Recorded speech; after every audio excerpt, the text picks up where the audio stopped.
Thrigby Hall Wildlife Garden first opened to the public in June 1979.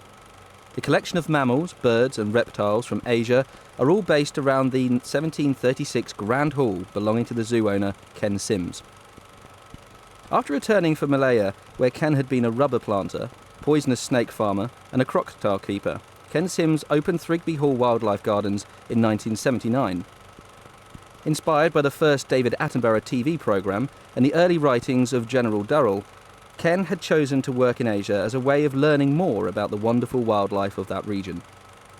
Supplying zoos in Europe and America with rare species and helping with the National Zoo of Malaysia, he gained valuable experience, which he put to good use in the design of the gardens. Plantation work and the travels in Southeast Asia gave a first-hand insight into the dramatic loss of habitats, particularly of the rainforests. That loss highlighted to the realisation that progressive zoos had a positive role to play, helping save at least some species from extinction by the hand of man. Peter Scott showed the way by starting the captive breeding work at Slimbridge, as well as founding the World Wildlife Fund.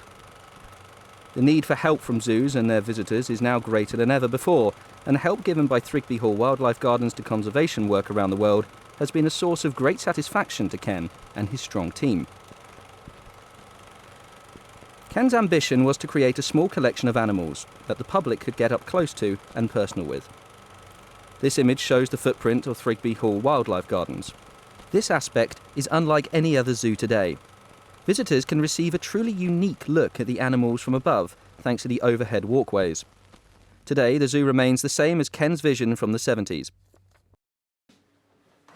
Today, it's business as usual. It's 8 a.m, and Keeper Karen's beginning her morning routine by preparing the food for the animals located in what Thrigby call the pool gardens. In the kitchen, Karen begins preparing the morning feed for the cockatoos located in the pool garden. So we've got cockatoo food here. Just put some fruit on there.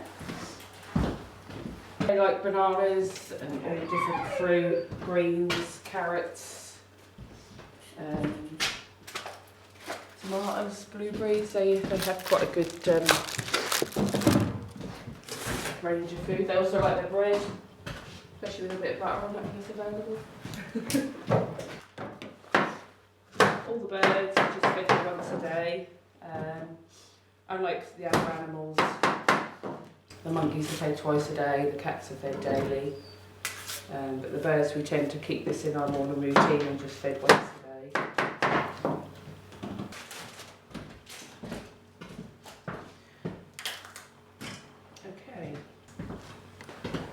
Okay, so now we do the pool garden.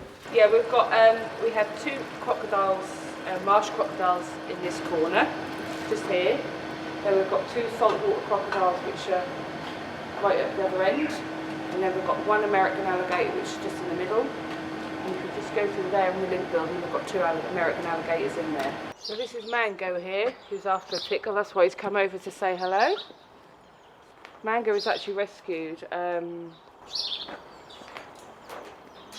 We believe he's from, I think he was rescued from an airport. We think he was an ex-pet because he is very tame and he does like having a tickle, and he'll come on your arm when he goes in.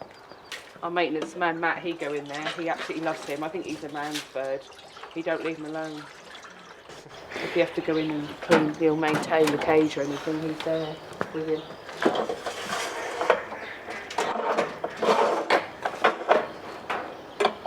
Right, so I'll just go in and clean his old fruit up. What your left is today.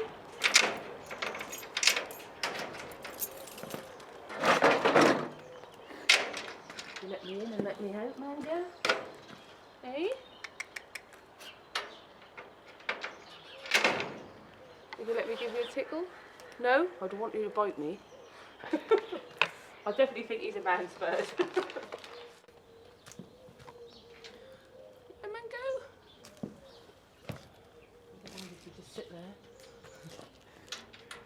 With Mango, the cockatoo, fed and his enclosure cleaned, Karen returns to the kitchen to begin the food preparation for the storks, the meerkats and the red pandas. Right, so it's now time to prep some more food. We've got day-old chicks here and fish. The day-old chicks meerkats and the fish are mainly for all the storks. We've got white storks, we've got painted storks, and it's also for the ibis. The white storks have the day-old hole, and they also have the fish as well. They also have fish in their diet. So I'll put their food in the bucket first. So the storks are fed. They have this in the morning, and if there's any other more day-olds, I'll have a top up at night. And they also have the fish as well. So like I said, we've got painted storks and ibis in one aviary. That's our walk-through aviary. So they'll have a bowl of fish with chopped up day-olds. And these guys are fed once a day. So they'll share that with the ibis. When the animals come to us from various places, we are a member of the Zoo Federation, so we sort of get told what's available and what we can breed and what we can't breed and what have you. So when they do come to us, they always come with diet sheets. So we do have to be quite strict on what they're fed and when they're fed it, and we try and keep to what they're used to. Take the mealworms.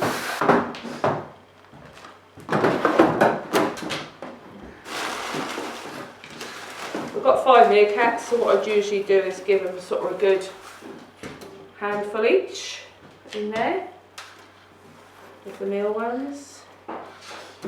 We do actually scatter the mealworms around their cages as well. We have these little plastic balls which for environmental enrichment. We put the mealworms in there and we throw them around in their cage, and then they can give them a little while to find their food and forage. Right, so that's the meal, that's their food. They've also got chicks each as well. 1, 2, 3, 4, 5. We also have a red panda over by the, well, we're now going to go to the lakeside as we call it. Their main diet is the bamboo, which they have every afternoon. But in the mornings they have mixed fruit, and pear being their favourite, and banana. So I'll just chop up the pound of food now. Just try and keep the food quite chunky, because they're like the bear. They've got quite a hand like a claw, and they've got quite a wide thumb, so they can hold their food really well. We tend to just sort of just half it, rather than chop up their food small.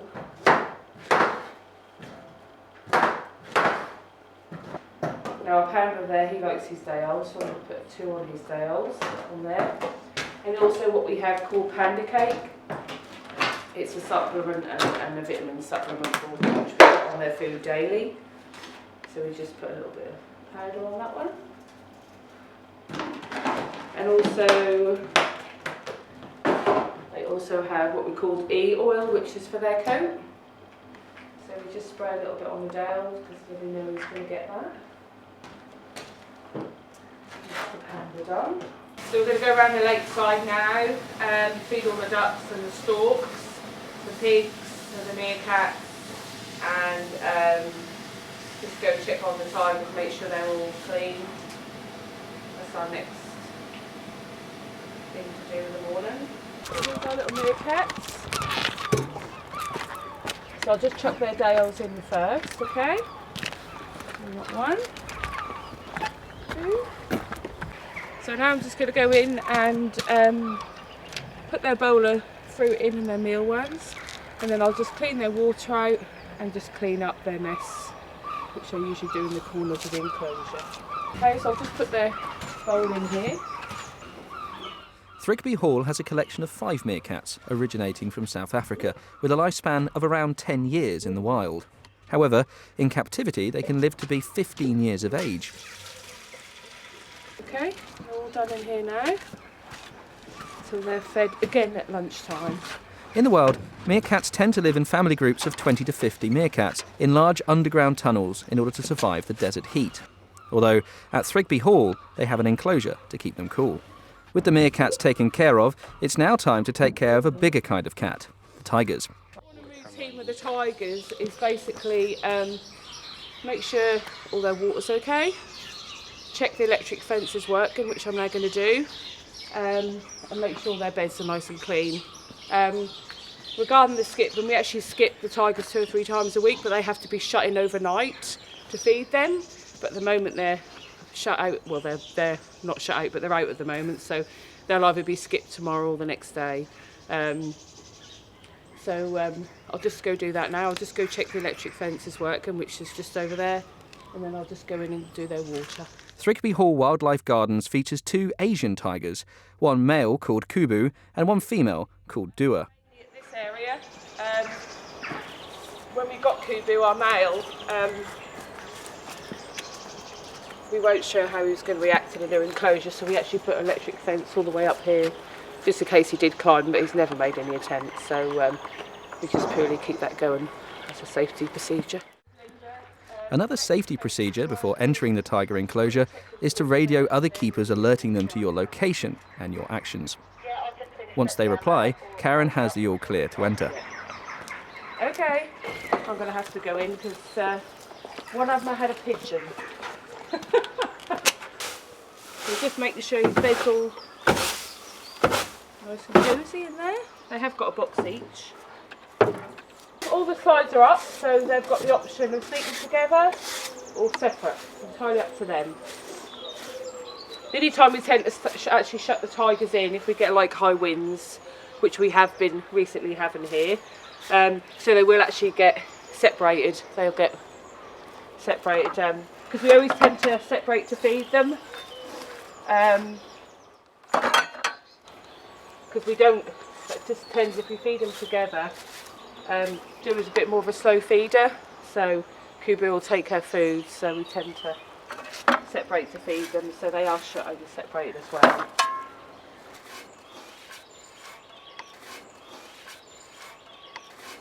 So this is a daily thing normally with the tigers. They normally make a bit of a mess, especially if they just had a clean bed.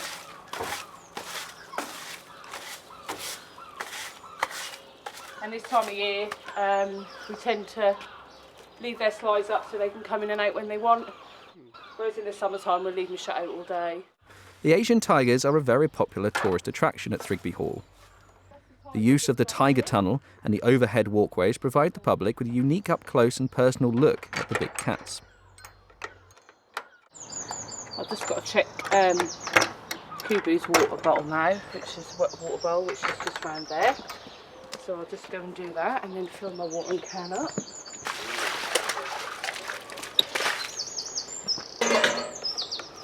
If the hose works, it may be frozen. Oh, no, we're alright.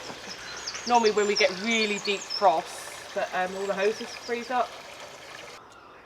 I'll finish at the tigers, all the slides are up and the doors are locked. Okay. I'm very much a cat person. So over the years I've worked with many different cats at Thrigby. We've had tiger cubs here, we've now got snow leopard cubs. There was an opportunity when I worked with a clouded leopard, they are my favourite cat. I was quite fortunate she was hand reared, so I managed to work many years with her having a cuddle. So I'd say that the clouded and the larger sort of cats are my favourite. So these we put the food up high, the stalls are quite tall, so they get more food put in holders, and also keeps any nasties away off the floor for them. There's one pea hen up here. We've got 2 of them. I generally just I've got to sort them with her head.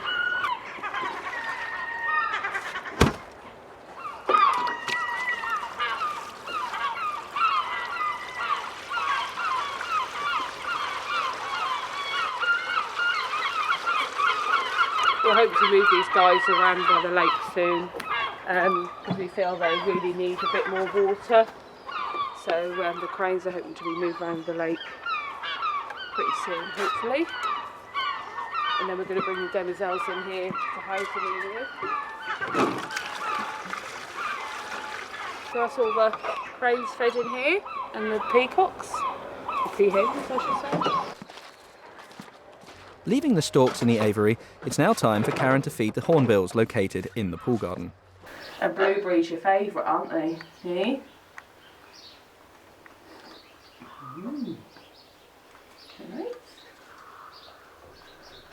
I've had eggs, but unfortunately never had any young. And you'll notice in a minute he'll actually start feeding her, which he's now doing now. He actually likes to feed her. Yeah, he's offering him a bit of egg. Oh, yes.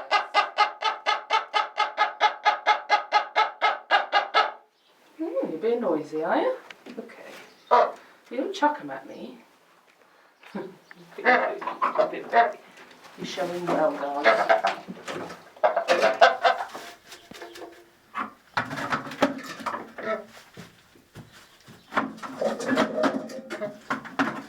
I think that a bad experience was probably the owl when that flew on to me. Our owls get very unpredictable this time of year, so we do have to have both of sort of two people to go in and skip them. And he actually landed on my back and cut all my ears and all my head open with their bad talons. So I think that's probably the worst thing. We've never actually, touch wood, had anything major happen at Thrigby. We're very sort of safety-minded, us ladies.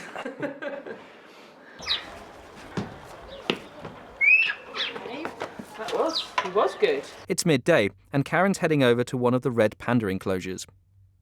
Red pandas are a smaller relative to the better-known giant panda and typically grow to the size of a house cat, although their big bushy tail adds an additional 18 inches to their size. So he's fed about 9 o'clock. He's virtually out of his food.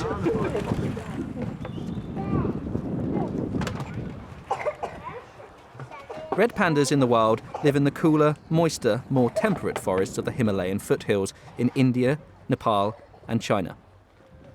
The pandas here climb the trees and slumber amongst the foliage, especially on hot summer days to keep cool.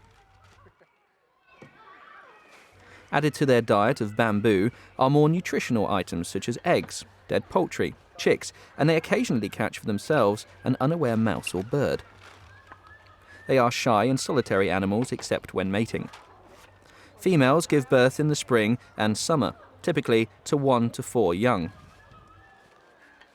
Like I say, the pandas get mainly bamboo in the afternoons. They have that every day. This is what they'll get in the mornings. Okay, so we've got them do that now. Young red pandas remain in their nests for about 90 days, during which time their mother cares for them. The male pandas take little or no interest in their offspring. His favourite is his day-old chicks. That's what he'll probably go for first. Red pandas are endangered, victims of deforestation. Their natural space is shrinking as more and more forests are destroyed by logging and the spread of agriculture. We've actually got 3 pandas altogether. We've got one here. He's always been on his own. And then we've got a pair. We've got one up the top at the moment, but we've had to take the female out, which is around the back garden at the moment. She's caged there. There's so many being bred at other zoos at the moment, because we are part of a breeding programme. We're told what we can breed and what not we can't breed. So at the moment they're just having a break on red panda breeding. So we've took her out just till March because their breeding time season is between January and March. So we took the female out as a use of a contraceptive, really. Just till March, and then once March come or Easter come, she'll then be put back with a male up the top. So that's the only reason they're split up at the moment. Yeah. So, but this little one, we don't need to put another one on him at the moment, so we'll just leave him on his own. The monkeys are fed twice a day, whereas monkeys in the wild would probably be foraging most of the day, I should imagine. So the quantity they would have here, they would like in a matter of 2 small times, they would probably take all day to forage for. So and also they would probably get more live food as well, rather than, they get the live food here, but they would probably eat a lot more. Regarding the cat side, the cats are actually fed 5 days out of 7, so we starve the cats twice a week. So we actually feed them small amounts 5 days, whereas in the wild they'd probably have 1 kill, and that would probably last maybe a month or even 2 months, all depends how frequent the food is. So although they're getting the equivalent, they're probably getting it small amounts at more frequent times than they would in the wild. It's 1 p.m, and the otters are eagerly awaiting for their afternoon feed of baby chicks, eggs, and even a chicken each. The Asian small-clawed otter is unique in that it is the only species to live in extended family groups. Although they do eat fish, it is more typical to observe them working a riverbank or mangrove swamp as a team as large as 30. Otters use their forefeet, with reduced-sized claws, to feel in the mud for mollusks and crustaceans, such as shellfish, crayfish, and crabs. Here, they feed on chicken as much as they do fish. This species has been a regular breeding family at Thrigby. It's close to the end of the day and time for the last feed. The tiger's afternoon feed consists of deer meat and whole chickens. This feast usually attracts a large group of visitors who want to witness such an event. It's one of our older cubs. Kubu here, he's been at Thrigby for now just about 2 years, and he's now 4 years old. We introduced him to, hopefully, fingers crossed, to have young with Dua. Although Dua is in her double figures, she's still at that age where she can breed. Cats tend to breed right through until they're into old age, so we are praying that we have some young here.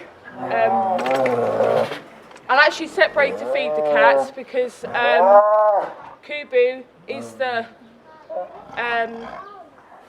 more hungry tiger all the time, so he tends to take her food. And it just saves all the fighting and the aggro between them, so we just separate to feed them. And then once they've been fed, then I'll put the tigers back together, okay?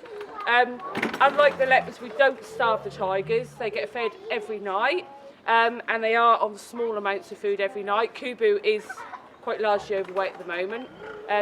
Dua's okay, but he's a lot more lazy and laid-back cat, so he tends not to move around so much.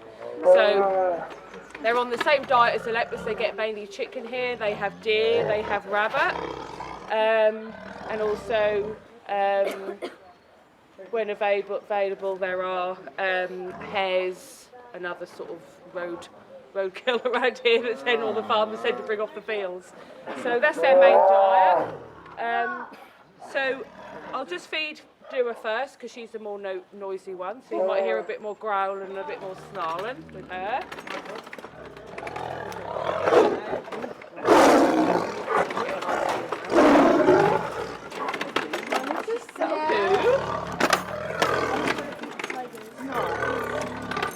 She's not as keeper friendly as Kubu, Dura isn't.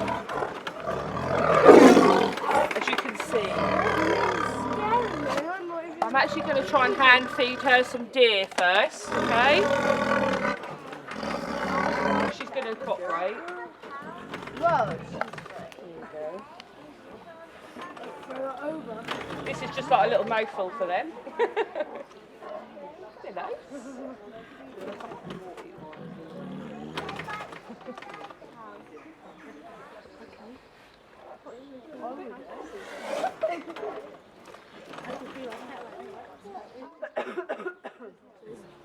So I'll just do Dua first, and then I'll put her chickens in, and then I'll do the same with Kubu. There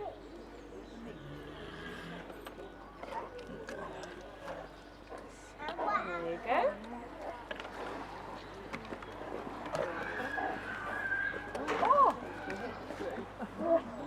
Kubu actually come from a cat sanctuary just outside Kent, and he was hand-fed right from birth, through the wire, that is, not actually in with him. So he's always been used to being hand-fed. So I'll do him now. Come on, Kubu. I know you have someone over there that you don't really like. Come on. You don't like that? Say, who's that?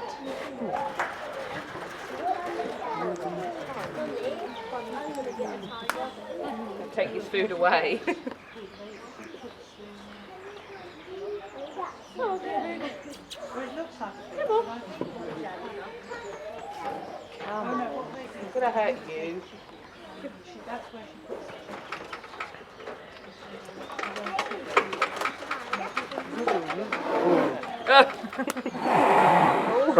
So you don't think much of you.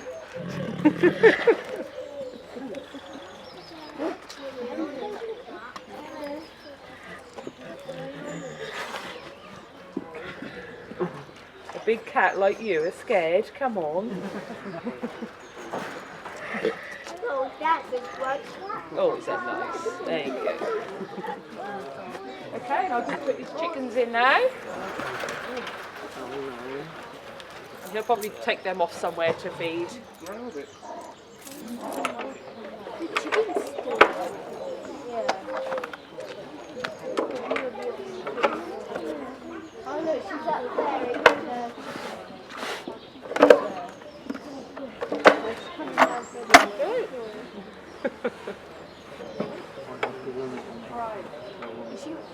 So once they're fed now, their slides will be lifted and then they'll be together for the rest of the evening, and all their beds and what have you, the slides are up. So.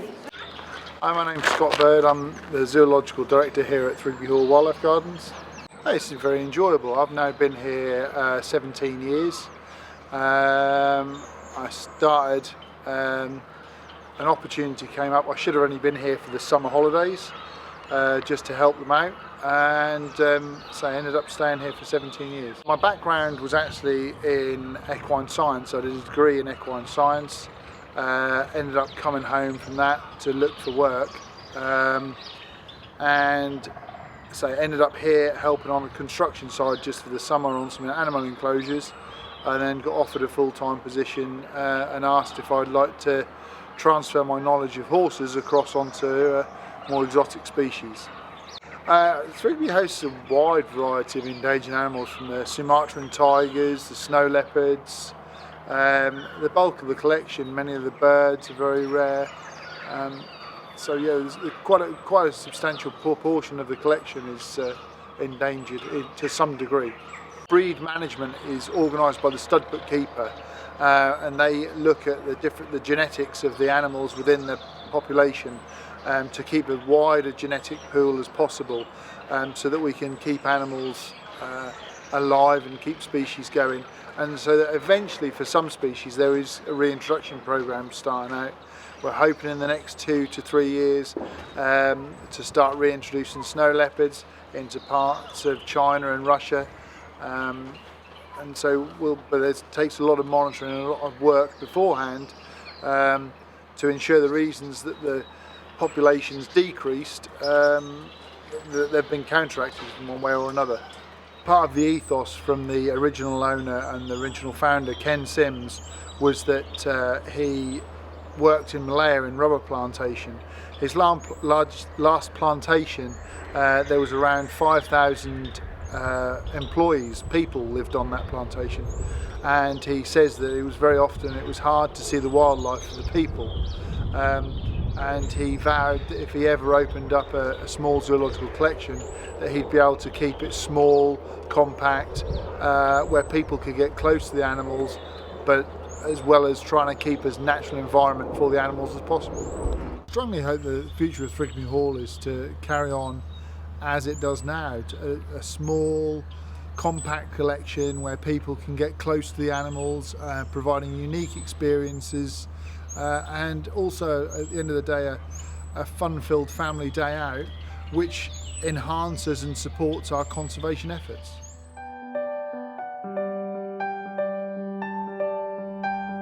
This short insight into behind-the-scenes daily routine of the staff at Thrigby Hall shows the hard work and determination that they have to ensure the positive health of the animals and the success of a unique and historical attraction.